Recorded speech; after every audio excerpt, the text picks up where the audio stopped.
Uma lutadora profissional enfrenta o preconceito mascarado de burocracia quando tenta acessar o que é legitimamente seu. O gerente de banco, escondendo seu racismo por trás de regras e procedimentos, não imaginava que estava prestes a conhecer a força não apenas física, mas moral de uma mulher determinada a lutar por seus direitos. Antes de começarmos, não deixe de se inscrever no canal e comentar de onde você está assistindo. Camila Andrade ajustou a alça da bolsa surrada enquanto observava a imponente fachada do Banco Carioca. O sol forte do Rio de Janeiro refletia nas vidraças, quase ofuscando sua visão. 3 meses haviam se passado desde o enterro de seus pais, vítimas de um acidente de trânsito que deixou um buraco impossível de preencher. Agora, aos 27 anos, a responsabilidade pelos irmãos mais novos pesava em seus ombros como um oponente muito mais pesado que qualquer adversária que já enfrentara nos tatames. A lutadora respirou fundo, sentindo o suor escorrer pela nuca. Aquela seria apenas mais uma batalha, pensou. Desde os 12 anos, quando começou a treinar jiu-jitsu numa academia improvisada em Madureira, aprendera que a vida era uma sucessão de quedas e levantamentos. O mestre sempre dizia que o verdadeiro campeão não é quem nunca cai, mas quem se levanta mais rápido. Dentro da agência bancária, o ar-condicionado gelado contrastava com o calor sufocante das ruas do centro. Camila observou os funcionários em seus ternos impecáveis, as clientes de salto alto, os seguranças atentos. Seu jeans simples e a camiseta da academia, onde dava aulas, pareciam deslocados naquele ambiente. Helena e Lucas dependiam dela agora. A pequena herança deixada pelos pais seria fundamental para manter o aluguel em dia e garantir que o irmão caçula continuasse na escola particular que tanto se orgulhava de frequentar. Enquanto aguardava na fila, a jovem revisava mentalmente os documentos guardados na pasta. Certidão de óbito, inventário simplificado, documentos pessoais, tudo organizado como o advogado da família orientara. Seus dedos, calejados por anos de treino, tamborilavam nervosamente sobre o plástico azul da pasta. "Próximo, por favor", anunciou a atendente. Camila avançou determinada. Tinha enfrentado campeonatos estaduais, suportado lesões dolorosas, superado preconceitos no mundo predominantemente masculino das artes marciais. Nada poderia ser mais difícil que isso, mas ao se aproximar do balcão, algo na expressão da funcionária a fez hesitar. Um olhar rápido, quase imperceptível, de cima a baixo, franzir de sobrancelhas. Um sorriso que não alcançava os olhos. Camila conhecia bem aquele tipo de avaliação silenciosa. Era o mesmo olhar que recebia quando entrava em lojas caras ou restaurantes elegantes da Zona Sul. A professora de artes marciais não imaginava que, ao atravessar a porta giratória daquele banco, estava prestes a enfrentar um adversário muito mais perigoso que qualquer lutador: o racismo institucional, disfarçado de burocracia e formalidades, mas igualmente violento em sua capacidade de ferir e humilhar. Camila Andrade respirou fundo ao ser chamada para a mesa do gerente. O ar-condicionado gelado contrastava com o calor escaldante do verão carioca. Mas não era apenas isso que causava desconforto.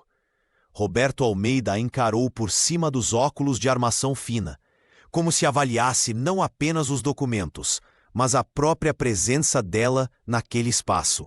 "Senhorita Andrade, correto?", perguntou, pronunciando o sobrenome com uma lentidão deliberada. "O que exatamente atrasa a nossa agência hoje?"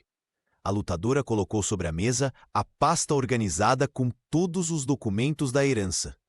Tinha passado a noite anterior conferindo cada papel, certificando-se de que nada faltava. "Estou aqui para sacar a herança dos meus pais", respondeu ela, mantendo a voz firme. "Todos os documentos estão em ordem, como pode ver." O gerente folheou os papéis com uma lentidão exasperante, franzindo a testa a cada página virada. O silêncio na sala era quebrado apenas pelo ruído do ventilador e o movimento ocasional de clientes do saguão do banco. "E como exatamente seus pais acumularam esse significante?", questionou Roberto, erguendo uma sobrancelha. "Não é comum vermos valores assim em contas de moradores da Zona Norte." Camila sentiu o sangue ferver nas veias. Mas anos de disciplina nos tatames a ajudaram a manter a compostura. Meus pais trabalharam a vida inteira para isso, explicou, segurando a raiva. Meu pai era contador e minha mãe enfermeira. Economizaram cada centavo pensando no futuro dos filhos.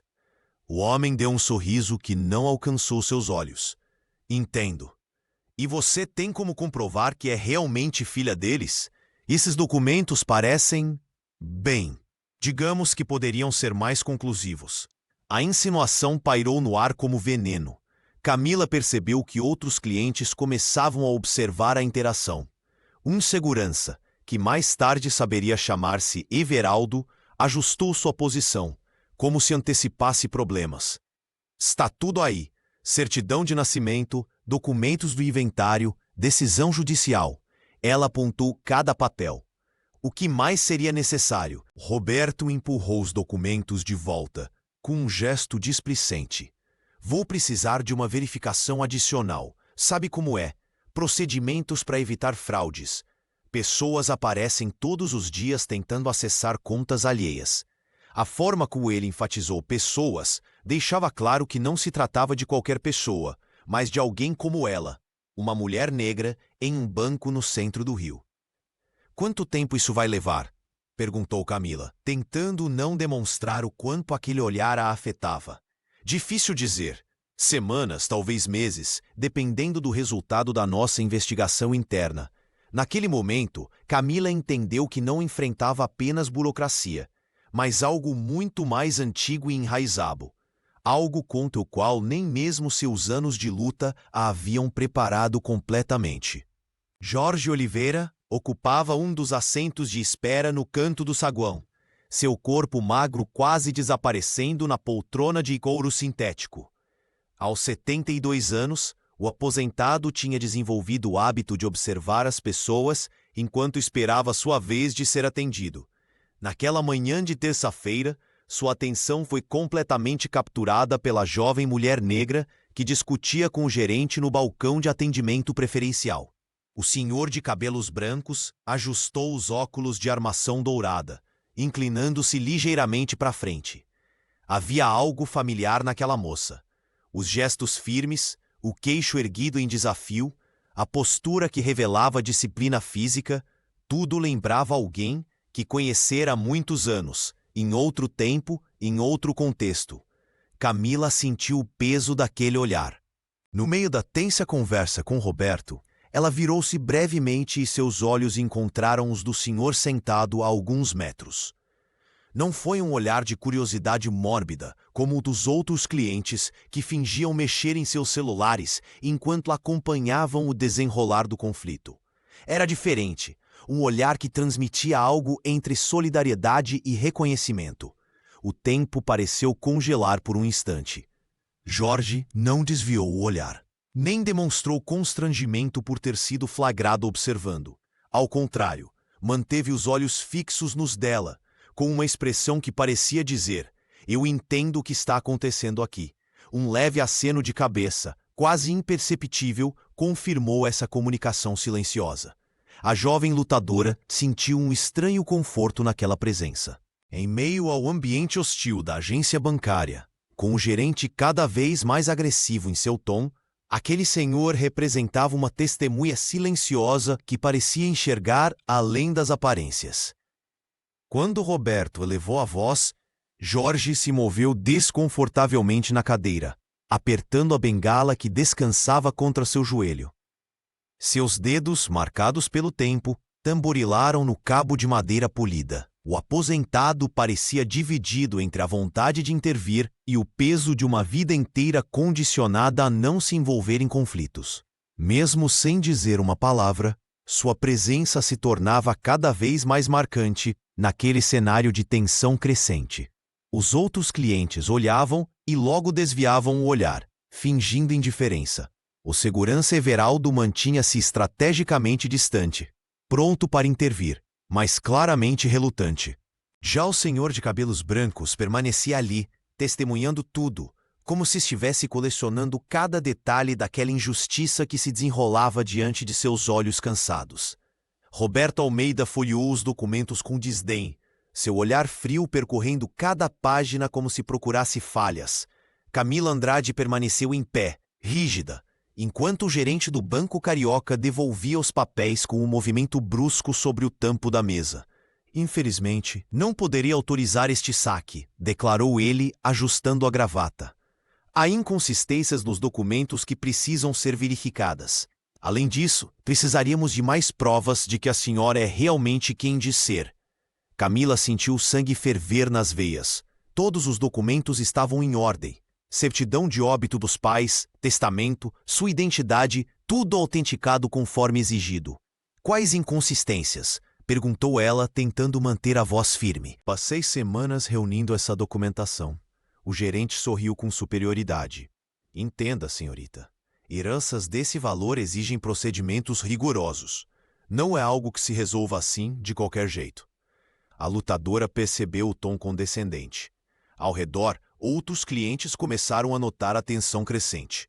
Um homem de terno levantou discretamente o celular, fingindo verificar mensagens, enquanto na verdade gravava a cena. Estou seguindo todos os procedimentos, insistiu Camila, inclinando-se sobre a mesa. O que exatamente está faltando? Roberto levantou-se, como se quisesse encerrar o assunto. Talvez seja melhor a senhora voltar com um advogado, ou com alguém que entenda melhor desses trâmites. A insinuação era clara. Camila sentiu o olhar de Jorge, o senhor de cabelos brancos, fixo em sua direção. Outros clientes agora observavam abertamente, alguns com expressões de constrangimento, outros com curiosidade mórbida. Você está me negando acesso à herança dos meus pais por causa da minha aparência? Perguntou ela, elevando a voz involuntariamente. Não coloque palavras na minha boca, respondeu o gerente, gesticulando para um segurança se aproximar. Estou apenas seguindo protocolos. Camila respirou fundo, tentando lembrar dos ensinamentos de controle que aplicava nas artes marciais. Mais 2 clientes já tinham seus smartphones apontados para a cena. A humilhação pública era palpável. Quero falar com seu superior, exigiu ela. Meu superior confiaria no meu julgamento, rebateu Roberto com um sorriso frio. Sugiro que a senhora se retire, antes que seja necessário tomar outras medidas. Lágrimas de raiva ameaçavam brotar, mas Camila as conteve. Recolheu os documentos com mãos trêmulas, consciente dos olhares que a seguiam. A dor da perda dos pais, ainda recente, misturava-se agora com a humilhação pública e a injustiça flagrante. Enquanto caminhava em direção à saída, ouviu os sussurros, viu os olhares, sentiu o peso da discriminação sobre seus ombros. Mas dentro dela, além da vergonha e da dor, algo mais crescia. Uma determinação feroz que nenhum gerente arrogante seria capaz de quebrar. Pessoas como você sempre tentam dar um jeito de conseguir o que não lhes pertence. As palavras de Roberto Almeida cortaram o ar-condicionado do Banco Carioca como uma lâmina. O silêncio que se seguiu foi ensurdecedor. Clientes próximos congelaram suas atividades, funcionários baixaram os olhos, e Jorge, o senhor de cabelos brancos sentado no canto, endireitou-se na cadeira, atento. Camila sentiu o sangue ferver nas veias. Anos de treinamento em artes marciais haviam lhe ensinado disciplina, controle emocional e a canalizar a raiva de forma produtiva. Mas aquela frase, carregada de preconceito, atingiu um ponto sensível que nenhum golpe nos tatames jamais alcançara. O senhor está insinuando que estou tentando aplicar algum golpe? Perguntou ela, com a voz trêmula, segurando os documentos da herança com tanta força que os papéis amassaram entre seus dedos. Estes documentos são legítimos. Meus pais trabalharam a vida toda para deixar isso para nós. O gerente ajustou a gravata e sorriu com desdém. Não estou insinuando nada. Estou apenas seguindo protocolos. Documentos podem ser falsificados. Outras pessoas já se aproximavam, algumas discretamente apontando seus celulares para a cena. Uma funcionária mais jovem parecia desconfortável atrás do balcão, mas permanecia em silêncio. Quero falar com seu superior, exigiu Camila, tentando manter a compostura que anos de competição lhe ensinaram. Eu sou a autoridade máxima nesta agência, respondeu Roberto, inflando o peito. E sugiro que a senhora se retire antes que eu chame a segurança. foi quando ele cometeu o erro. Ao gesticular em direção à saída, Roberto tocou o ombro de Camila, empurrando-a levemente. Um gesto aparentemente simples, mas carregado de desprezo e violação. O reflexo foi instantâneo. Anos de treinamento em defesa pessoal fizeram com que a lutadora reagisse, segurando o pulso do gerente e aplicando uma técnica de imobilização básica. Não para machucar, mas para conter. "Não toque em mim", disse ela, com uma calma que contrastava com a tensão do momento. Everaldo, o segurança, aproximou-se rapidamente, mas hesitou ao ver a cena. Conhecia Camila de vista. Sabia de sua reputação como atleta respeitada na comunidade.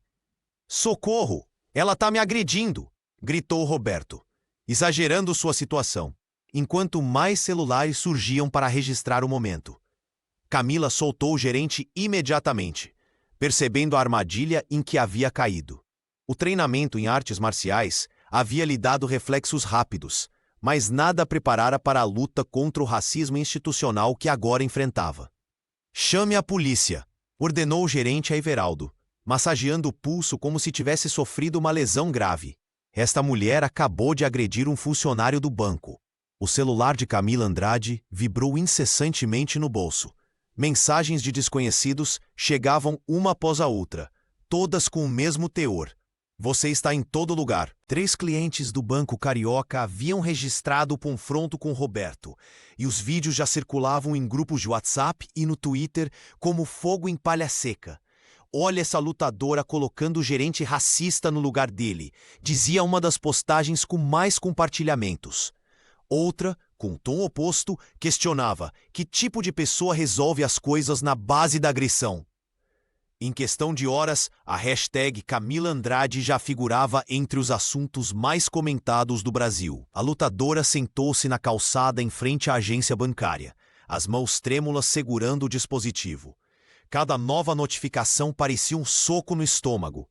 Ela, que sempre ensinou suas alunas sobre controle emocional, havia perdido a compostura justamente quando mais precisava manter-se firme.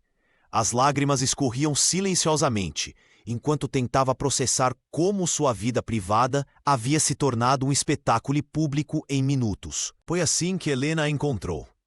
A irmã mais nova, normalmente tão tímida, ajoelhou-se ao seu lado e abraçou sem dizer palavra. Depois de alguns minutos, a jovem pegou seu próprio smartphone.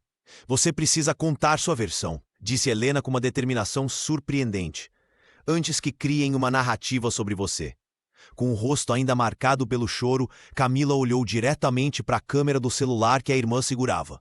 Sua voz embargada, mas firme, narrou não apenas o ocorrido naquela manhã, mas toda a jornada desde o falecimento dos pais, a responsabilidade pelos irmãos, os documentos legítimos da herança e as palavras carregadas de preconceito que Roberto Almeida havia dirigido a ela. "Não me orgulho da minha reação", confessou a lutadora.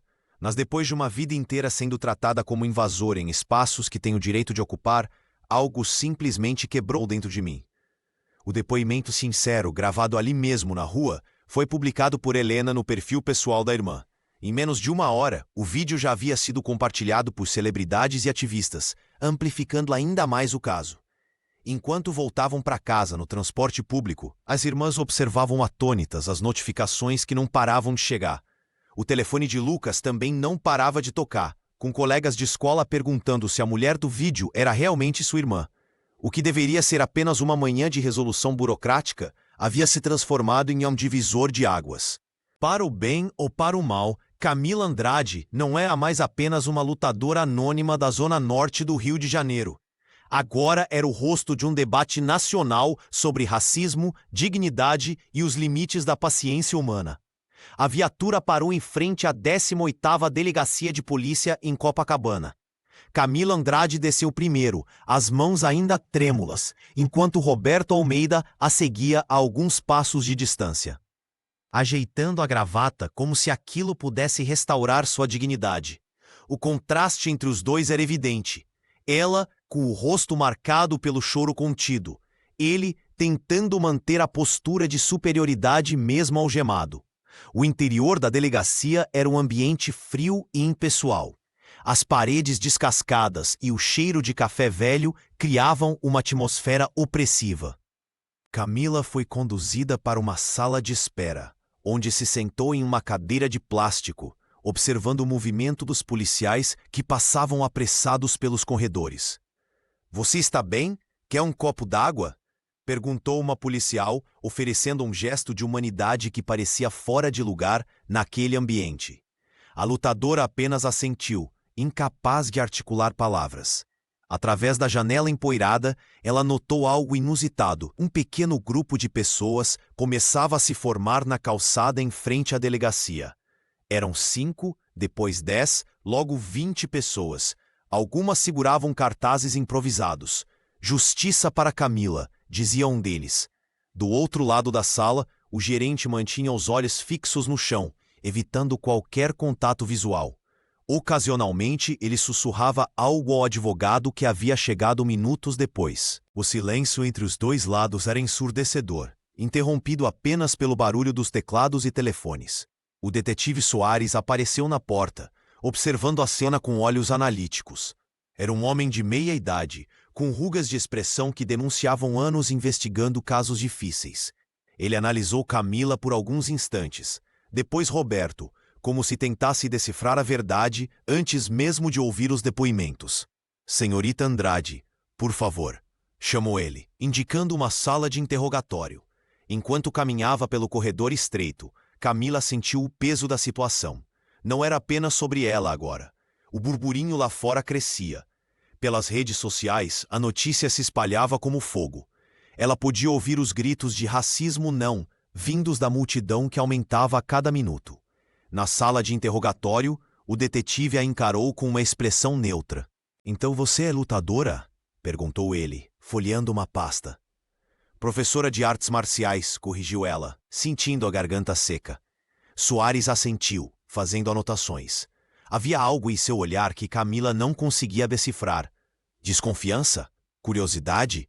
Ou talvez um lampejo de compreensão que ele tentava esconder sob a máscara de imparcialidade? "Conte-me exatamente o que aconteceu no banco", pediu ele, ligando o gravador sobre a mesa metálica. Do lado de fora, o coro de vozes crescia, ecoando pelas paredes da delegacia, como se a cidade inteira estivesse despertando para uma luta muito maior do que um incidente isolado em uma agência bancária. Na sala fria da 18ª Delegacia de Copacabana, Camila Andrade sentou-se diante do detetive Soares, com as mãos ainda trêmulas. O policial a observava com uma expressão neutra, mas seus olhos revelavam um certo ceticismo enquanto folheava os documentos sobre a mesa. "Então a senhora alega que foi discriminada pelo gerente do banco?" perguntou Soares, sem tirar os olhos dos papéis. A lutadora respirou fundo, tentando organizar os pensamentos. Ela já havia enfrentado oponentes nos tatames, mas nunca imaginou que seu maior desafio seria provar sua própria identidade. "Não estou alegando nada. Estou relatando fatos", respondeu com firmeza. Enquanto descrevia o ocorrido, Camila notou um policial mais jovem que permanecia encostado na parede. Ele a observava com um olhar diferente dos demais. Quando o detetive saiu momentaneamente da sala, o rapaz se aproximou. "Minha filha tem 12 anos e faz jiu-jitsu por causa de mulheres como você", confidenciou em voz baixa. "Ela coleciona seus vídeos de campeonatos." Aquelas palavras trouxeram um breve conforto em meio ao caos. Antes que pudesse responder, a porta se abriu novamente. Jorge, o senhor de cabelos brancos que testemunhara tudo no banco, entrou acompanhado por outro policial. "Este senhor insistiu em prestar depoimento imediatamente", explicou o agente. O detetive Soares indicou uma cadeira e Jorge sentou-se com a postura ereta de quem carrega um propósito. Seus olhos encontraram os de Camila por um breve momento antes de começar a falar. "Conheço esta moça desde que ela era uma criança", declarou com voz firme. "Fui vizinho dos pais dela por mais de 15 anos na Zona Norte. Antônio e Marta Andrade eram pessoas íntegras." A revelação caiu como uma bomba na sala. O aposentado continuou. Reconheci Camila assim que ela entrou no banco hoje. Presenciei todo o tratamento que o gerente dispensou a ela. Posso confirmar que os documentos são autênticos. Eu mesmo estive no velório dos pais dela há 2 meses. O semblante do detetive mudou visivelmente. Ele reexaminou os documentos com novos olhos, enquanto Jorge detalhava não apenas o incidente daquele dia, mas também outras situações em que notara comportamentos suspeitos do gerente Roberto Almeida com clientes negros. Por que o senhor nunca denunciou isso antes? Questionou Soares. Jorge baixou o olhar por um instante. Porque fui covarde. Porque achei que não era meu problema. Hoje percebi que o silêncio me tornava cúmplice. Aquele depoimento inesperado mudou completamente o rumo da investigação. O detetive solicitou as gravações das câmeras de segurança do banco e determinou que Roberto também fosse ouvido formalmente. Pela primeira vez desde que entrara naquela delegacia, Camila sentiu que sua voz seria realmente escutada. O vídeo de Camila Andrade sendo humilhada no Banco Carioca viralizou em questão de horas. #Camila Guerreira e #racismo no banco tornaram-se os assuntos mais comentados nas redes sociais brasileiras. Mulheres negras compartilhavam suas próprias histórias de discriminação em estabelecimentos financeiros, enquanto atletas de artes marciais postavam mensagens de apoio com fotos em seus kimonos. Quantas vezes precisamos provar quem somos? Questionava uma publicação que acumulava milhares de compartilhamentos.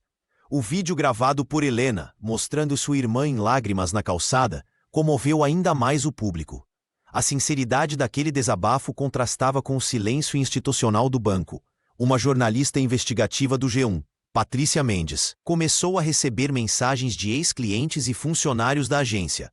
Todos apontavam para um padrão de comportamento de Roberto Almeida. Em menos de 2 dias, a repórter publicou uma matéria revelando que 6 denúncias anteriores de discriminação racial haviam sido registradas contra o gerente nos últimos 3 anos. Todas foram arquivadas por falta de provas concretas. Ele sempre tratava clientes negros com desconfiança extra, relatou uma ex-funcionária que preferiu não se identificar. Havia um código entre os atendentes para ficar de olho em determinados perfis. Lucas, mesmo enfrentando comentários maldosos na escola, transformou sua indignação em ação. O adolescente criou uma página no Instagram documentando casos semelhantes e conectando vítimas de racismo em instituições financeiras. Minha irmã não está sozinha, escreveu ele na primeira publicação, que rapidamente ultrapassou 10 mil curtidas. Personalidades públicas começaram a se manifestar. Atletas olímpicos, artistas e influenciadores compartilhavam o caso, ampliando sua visibilidade. Uma conhecida lutadora de MMA publicou: "O Brasil precisa entender que nossos corpos negros não são ameaças, são forças de transformação." O Banco Carioca, pressionado pela tempestade virtual, emitiu uma nota oficial prometendo apurar rigorosamente os fatos e afirmando seu compromisso com a diversidade. A declaração genérica só intensificou as críticas. Jorge, que testemunhara tudo no banco, surpreendeu-se ao ver sua própria foto circulando nas redes. Alguém o identificara como o senhor que não se omitiu. Aquele reconhecimento público o emocionou profundamente. Enquanto prestava depoimento na delegacia, Camila não imaginava a dimensão que seu caso tomava. O detetive Soares, inicialmente cético, mostrou a ela as notificações que pipocavam em seu próprio celular. "Parece que você tem um exército lá fora", comentou ele com um discreto sorriso de reconhecimento. A tempestade virtual havia apenas começado, e seu impacto já ultrapassava as telas dos dispositivos para alcançar as estruturas de poder que por tanto tempo se mantiveram inabaláveis. A sede do Banco Carioca fervilhava com reuniões de emergência. Os vídeos do confronto entre Camila Andrade e Roberto Almeida viralizaram, expondo a instituição a uma tempestade de críticas nas redes sociais. O departamento jurídico estimava perdas milionárias caso o processo seguisse adiante, sem contar os danos à reputação já evidentes nas manchetes dos principais portais de notícia. 3 dias após o incidente, Camila recebeu uma ligação da diretoria do banco. Com voz ensaiada e formal, A secretária comunicou que Roberto havia sido suspenso de suas funções até a conclusão das investigações internas. Na mesma tarde, um envelope timbrado chegou à residência dos Andrade, na Zona Norte. Eles querem comprar nosso silêncio, disse Camila, jogando os papéis sobre a mesa da cozinha enquanto Helena preparava o jantar. O documento propunha um acordo financeiro generoso, quase o dobro do valor da herança original, com uma única condição: a assinatura de um termo de confidencialidade. É muito dinheiro, murmurou Lucas, olhando os números impressos no papel. O adolescente pensava nas possibilidades que aquela quantia traria para a família, especialmente após meses de dificuldades desde o falecimento dos pais. Helena largou a colher de pau e sentou-se ao lado da irmã. E o que você vai fazer? Camila fechou os olhos por um momento. As notificações em seu celular não paravam. Mensagens de apoio, convites para entrevistas, relatos de pessoas que viveram situações semelhantes. Uma jornalista do G1 havia descoberto outras 3 denúncias contra Roberto, todas arquivadas sem consequências. Se eu aceitar esse dinheiro e me calar, quantas outras Camilas vão continuar sendo humilhadas naquela agência? Em quantos outros bancos? A lutadora respirou fundo. Não posso vender a verdade. Na manhã seguinte, acompanhada de um advogado que se ofereceu para representá-la pro bono, Camila compareceu à reunião na sede do banco. O diretor executivo, visivelmente desconfortável, aumentou a oferta ao perceber sua resistência. Não estou interessado em acordos que comprem meu silêncio, respondeu firmemente. Quero justiça, não apenas para mim, mas para todos que passaram pelo mesmo constrangimento e não tiveram voz. Ao sair do prédio, Camila foi recebida por um pequeno grupo de apoiadores que aguardavam na calçada. Entre eles estava Jorge, o senhor de cabelos brancos que testemunhara tudo no dia do incidente. Seus olhos transmitiam uma mistura de admiração e respeito. Você está fazendo a coisa certa, disse ele, apertando gentilmente o braço da jovem. Algumas batalhas precisam ser lutadas até o fim, mesmo quando oferecem uma saída fácil. Naquela tarde, Camila gravou um vídeo em suas redes sociais, explicando sua decisão de recusar o acordo. Minha dignidade não está à venda, afirmou com a mesma determinação que demonstrava nos tatames. Esta luta é maior que eu. Camila Andrade fechou a porta do quarto com um suspiro profundo. 3 dias haviam se passado desde a proposta indecente do banco, e sua cabeça ainda fervilhava de indignação. O apartamento pequeno na Zona Norte, antes um refúgio, agora parecia sufocante com tantas memórias e decisões pendentes. Helena entrou sem bater, carregando uma caixa de papelão desgastada que Camila reconheceu imediatamente. Pertencia aos pais. Achei que talvez você precisasse disso agora, disse a irmã mais nova, colocando a caixa sobre a cama. Estava guardada comigo desde, você sabe. As mãos de Camila tremeram ao abrir a tampa. Entre documentos antigos e fotografias desbotadas, encontrou um envelope amarelado com seu nome escrito na caligrafia inconfundível de sua mãe. O papel tinha o cheiro de casa, aquele que ela pensou ter esquecido. Nunca te mostrei porque achei que seria demais depois do acidente, confessou Helena, sentando-se ao lado da irmã. Mas agora acho que é exatamente o que você precisa ler. A carta, datada de apenas 2 semanas antes do acidente fatal, detalhava o sonho que seus pais nutriam. Usar a poupança de uma vida para abrir uma academia de artes marciais no coração de Madureira. Não seria apenas um negócio, mas um espaço de transformação para jovens da comunidade, especialmente meninas negras que, como Camila, precisavam aprender a se defender num mundo hostil. Sua força sempre foi maior que seus punhos, escreveu sua mãe, e é isso que queremos multiplicar. Lucas apareceu na porta, observando as irmãs em silêncio. Seus olhos, idênticos aos do pai, brilhavam com curiosidade. Eles tinham tudo planejado, murmurou Camila, passando os dedos sobre um rascunho de planta baixa anexado à carta. Até o nome já estava escolhido. Resistência. A lutadora sentiu algo despertar dentro dela. Não era raiva como no banco, nem tristeza como no funeral. Era propósito.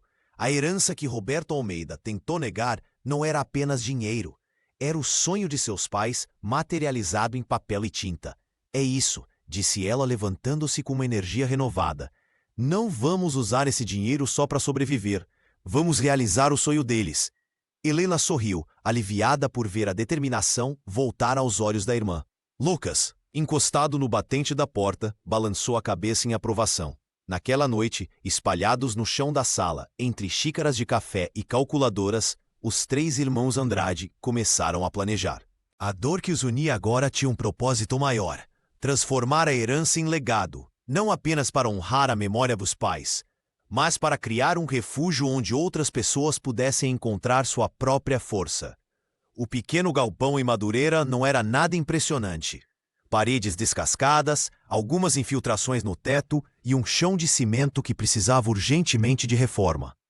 Mas, para Camila Andrade, aquele espaço representava o primeiro passo para transformar a dor em propósito. Com a ajuda de 5 amigos do bairro e alguns tatames doados, ela improvisou o que seria a primeira sede do projeto. Quem já caiu sabe como se levantar, dizia o cartaz pintado à mão na entrada do estabelecimento. As primeiras alunas chegaram tímidas, meninas entre 12 e 16 anos, a maioria indicada por conhecidos da comunidade. Camila as recebeu com a mesma disciplina que aprendera nos tatames da Zona Norte, mas com um calor que só quem conhece a dor da discriminação consegue oferecer. Helena apareceu no 3º dia de aulas, encostada na porta, observando a irmã ensinar técnicas básicas de defesa pessoal. Apesar da timidez crônica, algo na determinação daquelas meninas a tocou profundamente. Você tem jeito com as pequenas, comentou quando a turma se dispersou. Acho que posso ajudar com a parte administrativa. A professora sorriu, reconhecendo o esforço que custava à irmã mais nova sair de sua zona de conforto. Juntas, criaram um sistema simples de cadastro e acompanhamento das alunas, usando um velho notebook que tinham em casa. Enquanto isso, Lucas transformava seu talento com redes sociais em ferramenta de mudança. O adolescente criou não apenas um perfil para a academia, mas uma verdadeira rede de conexões entre jovens empreendedores negros da região. Força Periférica chamou o projeto digital, que logo atraiu seguidores engajados e interessados. Olha só quem veio se inscrever hoje, comentou Helena numa tarde de sábado, apontando para uma senhora de aproximadamente 60 anos que aguardava na pequena recepção improvisada. As aulas cresceram organicamente. O que começou com 5 alunas logo se transformou em 3 turmas de 15. Camila adaptou os horários para atender desde crianças até mulheres adultas, muitas delas mães solo, que nunca haviam tido oportunidade de praticar qualquer esporte. O espaço ganhou vida própria. As paredes, antes cinzentas, foram decoradas com desenhos e frases motivacionais. Um canto foi reservado para uma pequena biblioteca comunitária. O cheiro de tatame novo se misturava ao aroma de café que Helena preparava para receber as alunas. Não estamos apenas ensinando golpes, explicou Camila para um pequeno jornal local que veio fazer uma matéria. Estamos construindo confiança, autoestima e comunidade. A cada aula encerrada, a lutadora sentia que estava um passo mais perto de realizar o sonho dos pais. E quando via o sorriso tímido de Helena ajudando uma aluna nova, ou Lucas mostrando orgulhoso o crescimento dos seguidores no perfil da academia, sabia que a verdadeira herança não estava em nenhum banco. O pequeno projeto de Camila Andrade em Madureira rapidamente transcendeu as fronteiras do bairro. Vídeos das aulas de defesa pessoal começaram a circular nas redes sociais, impulsionados pelo perfil criado por Lucas. O que começou como uma iniciativa local se transformou em um movimento que inspirava academias e organizações em todo o Brasil. Nunca imaginei que nossa história pudesse tocar tantas pessoas, confessou Camila durante sua primeira entrevista na Globo News. A lutadora, com sua fala direta e autêntica, conquistou telespectadores ao relatar não apenas o episódio de racismo no Banco Carioca, mas também como transformou aquela dor em propósito. Os convites se multiplicaram. Podcasts populares a chamavam para compartilhar sua trajetória. Em cada aparição, ela fazia questão de mencionar Helena, destacando como a irmã superava a timidez para ajudar nas aulas. Minha irmã sempre foi a força silenciosa da família, dizia com orgulho. Em São Paulo, Belo Horizonte e Salvador, surgiram iniciativas inspiradas no projeto dos Andrade. Professores de artes marciais começaram a oferecer aulas gratuitas para jovens de comunidades periféricas. O movimento ganhou até mesmo um nome: Lute como Camila. O apoio da comunidade de Madureira se intensificou. Comerciantes locais doavam materiais para a academia, enquanto voluntários ajudavam na organização das aulas que agora atendiam mais de 50 meninas. Jorge, sempre discreto, aparecia ocasionalmente para observar o progresso, com um sorriso orgulhoso no rosto. Nem tudo eram flores, porém. Com a visibilidade, vieram os ataques. Perfis anônimos nas redes sociais tentavam desacreditar Camila, questionando sua versão sobre o incidente no banco. Alguns chegavam a defender Roberto, alegando que a lutadora havia exagerado na reação. Tentam nos silenciar de todas as formas, comentou durante um debate sobre racismo estrutural. Mas cada ataque só confirma o quanto nosso trabalho é necessário. A jornalista do G1, que havia investigado o histórico de Roberto, publicou uma nova reportagem, desta vez destacando o impacto positivo do projeto de Camila. O texto viralizou, atraindo ainda mais apoiadores. Lucas, agora com maior confiança, começou a dar entrevistas ao lado da irmã. O adolescente falava com propriedade sobre como as redes sociais podiam ser ferramentas de transformação social. Nossos pais ficariam orgulhosos. Comentou em uma live que alcançou milhares de visualizações. Em menos de 3 meses, o que começou como resposta a uma injustiça se consolidava como um movimento de resistência e empoderamento. Camila, que antes lutava apenas nos tatames, agora travava uma batalha muito maior, não contra um indivíduo, mas contra um sistema inteiro. E diferente do que muitos esperavam, ela não estava sozinha nessa luta. A visibilidade repentina transformou a vida dos Andrade. Camila Andrade, acostumada a enfrentar adversários dos tatames, agora lutava contra um inimigo invisível: o desgaste emocional de estar constantemente sob escrutínio público. Seu celular não parava de vibrar com notificações, mensagens de apoio se misturavam a comentários de ódio, e repórteres apareciam sem aviso na porta de casa. Lucas, o mais jovem dos irmãos, começou a sofrer na escola. Sua irmã é aquela maluca que bateu no cara do banco, diziam os colegas, distorcendo completamente os fatos. O adolescente que antes se orgulhava de divulgar o projeto nas redes sociais, agora caminhava cabisbaixo pelos corredores, evitando confrontos e escondendo as lágrimas. Helena não estava em situação melhor. A jovem tímida que sempre preferiu os bastidores, agora enfrentava crises de ansiedade que a deixavam sem ar. Numa noite particularmente difícil, Camila a encontrou encolhida no banheiro, tremendo. "Não sei se consigo continuar", confessou Helena entre soluços. "Tem gente seguindo a gente na rua, tirando fotos sem permissão." Aquela noite foi o estopim. Exausta após mais um dia dividido entre aulas na academia, entrevistas e cuidados com os irmãos, a lutadora desabou. Com olheiras profundas e o cabelo despenteado, sentou-se em frente à câmera do dispositivo e apertou gravar.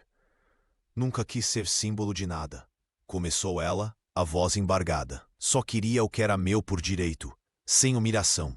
Agora meu irmão sofre bullying, minha irmã tem crises de pânico, e eu me pergunto todos os dias se fiz a escolha certa ao não aceitar o silêncio que me ofereceram." O vídeo, publicado sem edições ou filtros, viralizou em questão de horas. A vulnerabilidade da mulher, que todos viam como fortaleza, tocou corações. Comentários de apoio inundaram as redes e algo inesperado aconteceu. Mulheres de todo o Brasil começaram a compartilhar suas próprias histórias. "Também fui humilhada em uma agência bancária. Meu chefe me chamou de pessoas como você quando pedi aumento. Nunca tive coragem de reagir como você." A professora percebeu que sua dor, embora pessoal, ecoava uma experiência coletiva. Na manhã seguinte, recebeu uma mensagem de Jorge, o senhor que testemunhara tudo no banco. "A verdade sempre cobra seu preço, mas o silêncio custa ainda mais caro. Sua coragem está inspirando muita gente." Aquela mensagem simples deu a Camila a força para continuar. Naquela tarde, reuniu Helena e Lucas na sala e juntos decidiram que enfrentariam os desafios como sempre fizeram, unidos, um protegendo o outro, como seus pais teriam desejado. A fama de Camila Andrade se espalhou pelo Rio de Janeiro mais rápido que o vento quente de verão. O que começou como um caso de racismo bancário havia se transformado em um símbolo de resistência que incomodava as estruturas de poder. Numa manhã de quarta-feira, enquanto organizava os tatames da academia em Madureira, ela recebeu a visita inesperada de um vereador da Zona Norte. Sua história é inspiradora, professora. Poderíamos fazer grandes coisas juntos nas próximas eleições, disse o político, estendendo um cartão dourado. Apenas algumas aparições públicas, alguns discursos, e garantimos apoio oficial para expandir seu projeto. A lutadora sorriu educadamente, mas devolveu o cartão. Agradeço o interesse, mas prefiro manter meu trabalho independente de partidos políticos. O que ela não esperava era a rapidez da retaliação. Na semana seguinte, fiscais da prefeitura apareceram alegando irregularidades no alvará de funcionamento. Depois vieram notificações sobre supostas reclamações de barulho e até uma intimação relacionada ao uso indevido de espaço comercial. Helena encontrou a irmã sentada no chão da academia vazia, com papéis espalhados ao redor. Eles não vão desistir, não é? Perguntou a jovem, sentando-se ao lado. Nunca desistiram. Só mudaram de tática, respondeu Camila, passando a mão pelos cabelos. Antes era o gerente do banco, agora são políticos e burocracia. As denúncias anônimas começaram a surgir nas redes sociais. Acusações de que a professora maltratava alunos, que o dinheiro da herança tinha origem duvidosa, que ela estaria explorando sua própria história para lucrar. Mas a rede de apoio que Camila havia construído reagiu rapidamente. Mães de alunas gravaram depoimentos defendendo o trabalho da academia. Advogados voluntários ajudaram com a documentação. Até Jorge, o senhor de cabelos brancos que testemunhara o incidente no banco, usou seus contatos para agilizar a regularização do espaço.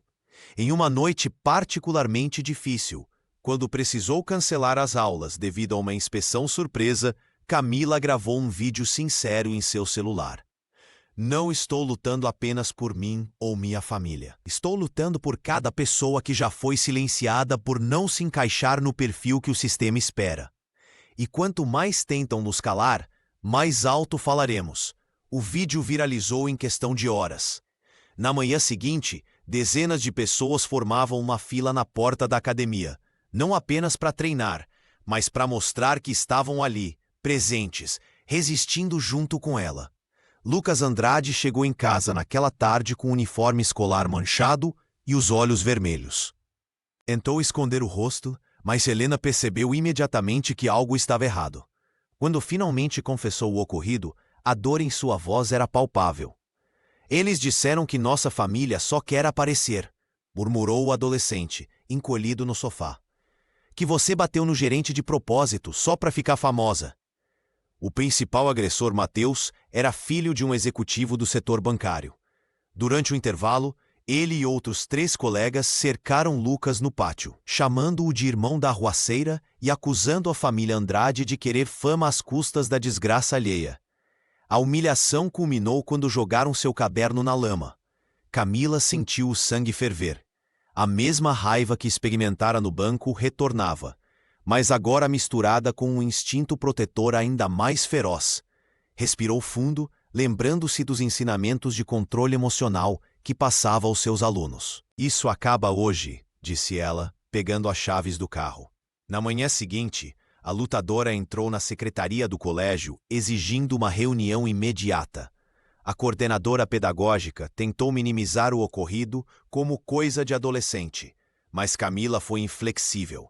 Meu irmão está sendo perseguido por causa da cor da nossa pele e da nossa história. Isso tem nome, racismo, e vocês são responsáveis por protegê-lo. A diretora, visivelmente desconfortável, sugeriu uma conversa particular, mas a irmã mais velha recusou. Não há nada para esconder. Assim como o banco tentou silenciar minha voz, não permitirei que façam o mesmo com Lucas. Helena, que acompanhava tudo em silêncio, surpreendeu a todos ao pedir a palavra. Com voz trêmula, mas determinada, a jovem compartilhou como a ansiedade do irmão havia piorado, como ele chorava escondido e como temia ir à escola. A reunião terminou com compromissos concretos. Uma assembleia sobre bullying e racismo, a suspensão dos agressores e acompanhamento psicológico para Lucas. No caminho para casa, o adolescente olhou para Camila com admiração. Como você consegue enfrentar tudo isso sem medo? Ela sorriu, segurando a mão do irmão. Tenho medo todos os dias, mas aprendi que ficar calada dói mais que falar. O episódio na escola viralizou quando um estudante compartilhou um áudio da reunião. Mensagens de solidariedade chegaram de várias escolas do Rio. E 3 dias depois, dezenas de alunos negros de diferentes colégios postaram fotos com a hashtag Somos Irmãos de Lucas.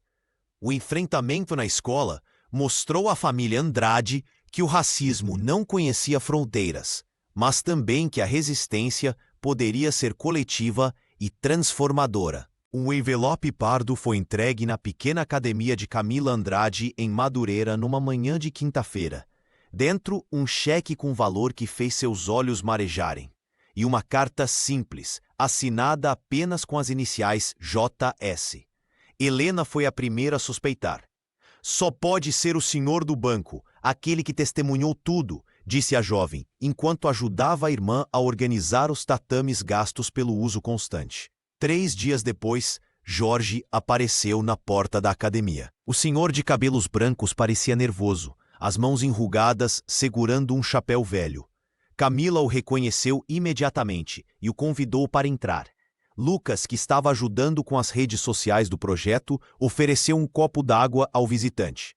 Fui vizinho dos seus pais por quase 20 anos, revelou Jorge, sentado numa cadeira simples no canto da sala. Seu pai me ajudou quando eu tive um infarto. Sua mãe levava sopa para minha esposa quando ela adoeceu. O aposentado confessou que durante anos testemunhou situações de racismo sem intervir. Eu via, mas fingia não ver. Dizia a mim mesmo que não era meu problema, continuou, a voz embargada pela emoção.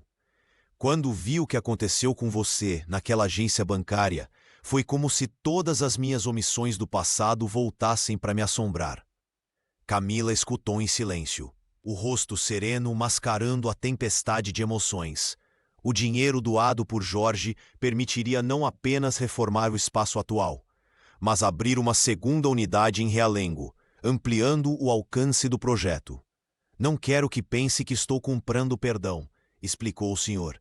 Quero apenas fazer o que deveria ter feito muitas vezes antes, não ficar parado. Helena, normalmente tímida, tocou o ombro do idoso com gentileza.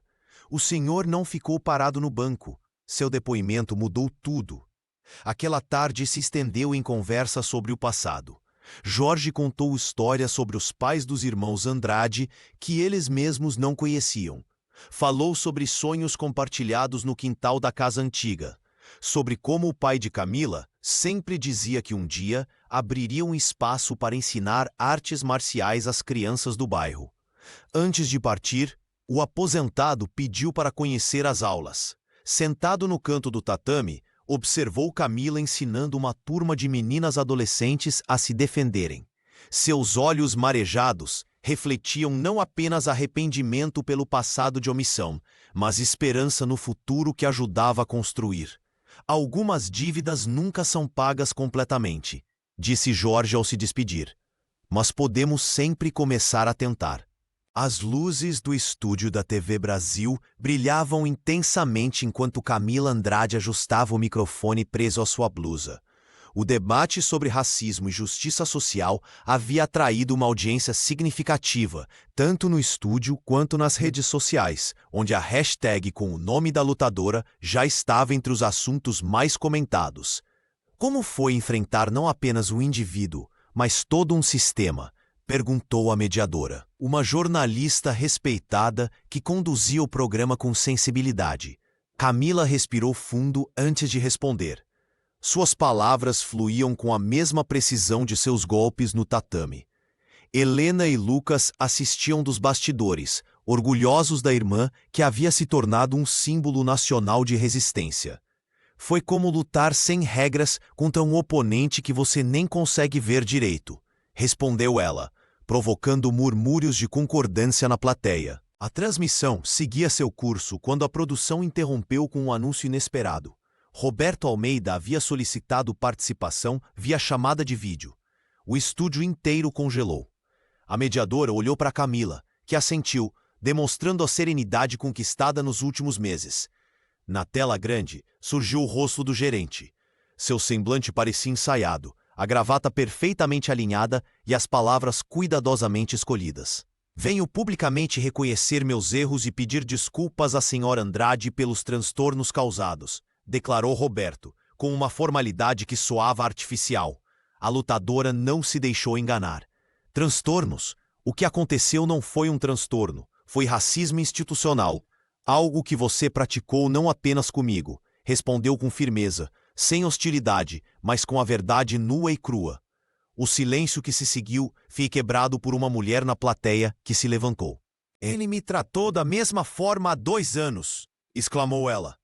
Logo outra pessoa se manifestou e mais outra. Em questão de minutos, 5 pessoas compartilhavam experiências semelhantes com o mesmo gerente, na mesma agência bancária. Roberto, visivelmente desconfortável, tentou interromper, mas a mediadora, com profissionalismo, garantiu que todas as vozes fossem ouvidas. O rosto do gerente foi ficando cada vez menor na tela, até que a conexão misteriosamente caiu. O estúdio explodiu em aplausos. Não eram aplausos de celebração pela queda de alguém, mas pelo triunfo da verdade coletiva sobre o silenciamento. Ao final do programa, enquanto as câmeras ainda gravavam, Camila foi abraçada por aqueles que haviam compartilhado suas histórias. Helena correu para abraçar a irmã, e até mesmo o detetive Soares, que acompanhava tudo de longe, não conseguiu conter um sorriso de aprovação. Isso nunca foi sobre uma pessoa, disse Camila para as câmeras. Foi sobre mudar um sistema que permite que pessoas como Roberto continuem agindo assim. E hoje, vimos que ninguém está sozinho nessa luta. 6 meses haviam se passado desde o incidente no Banco Carioca. O sol de outono iluminava a fachada recém-pintada da nova filial da Academia de Camila Andrade, em Realengo. Faixas coloridas decoravam a entrada. E o aroma de tatame novo se misturava com o cheiro de café sendo servido aos visitantes. Este era um momento de celebração, não apenas da expansão física do projeto, mas de uma jornada de transformação. Helena organizava as fichas de inscrição, enquanto ajustava nervosamente o crachá de instrutor assistente, que agora usava com orgulho. Sua timidez inicial havia dado lugar a uma confiança discreta, especialmente quando demonstrava técnicas básicas para as alunas mais jovens. Acho que vamos precisar de mais formulários, sussurrou ela para a irmã, apontando para a fila que se formava na entrada. Camila sorriu, observando o espaço que Jorge havia ajudado a financiar. O aposentado estava sentado em um banco no canto do salão, conversando com Lucas sobre as estratégias de divulgação nas redes sociais. O adolescente mostrava orgulhoso as estatísticas de engajamento no perfil do Instagram que havia criado. A professora caminhava entre os visitantes quando notou uma figura familiar na porta. Everaldo, o segurança que testemunhara tudo naquele dia fatídico no banco, permanecia hesitante no limiar, como se precisasse de permissão para entrar. Você veio, disse Camila, aproximando-se dele. Não sabia se seria bem-vindo, respondeu o homem, olhando para o chão. Todo mundo que quer aprender é bem-vindo aqui. Everaldo finalmente ergueu os olhos. Naquele dia eu deveria ter feito algo. Fiquei paralisado. Muitos ficam, respondeu ela, sem julgamento na voz. O importante é o que fazemos depois. O segurança assentiu, seus ombros parecendo mais leves ao entrar no espaço, enquanto Camila o apresentava aos outros instrutores. Ela notou como o ambiente transbordava de possibilidades. Crianças da comunidade experimentavam os primeiros movimentos no tatame. Senhoras se inscreviam para aulas de defesa pessoal, e jovens negros encontravam um espaço de pertencimento. Na parede principal, uma foto emoldurada dos pais de Camila sorria para todos. Abaixo dela, emoldurada em vidro, estava a carta que havia inspirado tudo aquilo. Helena aproximou-se e segurou a mão da irmã. Eles estariam orgulhosos, disse a jovem. Camila observou o espaço repleto de pessoas. o tatame novo que ainda guardava as marcas das primeiras aulas e Everaldo tentando seus primeiros movimentos sob orientação de um instrutor. Aquele lugar não era apenas uma academia, era um monumento vivo à resistência, construído não com raiva, mas com esperança renovada. Sim, respondeu finalmente. Eles estariam. Um ano após o incidente, Camila Andrade cruzou novamente as portas do Banco Carioca, desta vez não como cliente, mas como palestrante convidada para o primeiro seminário sobre diversidade e inclusão promovido pela instituição. O mesmo saguão que testemunhara sua humilhação agora estava transformado em auditório, com cadeiras organizadas em semicírculo e um pequeno palco improvisado. Enquanto ajustava o microfone, a lutadora observou rostos familiares na plateia. Helena e Lucas ocupavam a primeira fileira, orgulhosos. Jorge, com seu cabelo branco ainda mais prateado, sentava-se discretamente no fundo, um sorriso sereno no rosto. Até mesmo Everaldo estava presente, não mais como segurança, mas como aluno dedicado de sua academia. Não estou aqui para reabrir feridas, começou Camila, sua voz firme ecoando pelo espaço. Estou aqui porque acredito que podemos transformar dor em mudança. A professora falou sobre sua jornada sem maquiar a realidade. Compartilhou como o preconceito institucionalizado quase destruíra não apenas seu direito à herança, mas sua dignidade. Como as artes marciais haviam lhe ensinado que a verdadeira força não estava em golpear, mas em permanecer de pé após cada queda. Na plateia, funcionários do banco escutavam atentos. Alguns desconfortáveis, outros visivelmente emocionados. O novo diretor de recursos humanos tomava notas furiosamente, enquanto representantes de outras instituições financeiras assentiam em reconhecimento. O racismo não é um incidente isolado, continuou ela.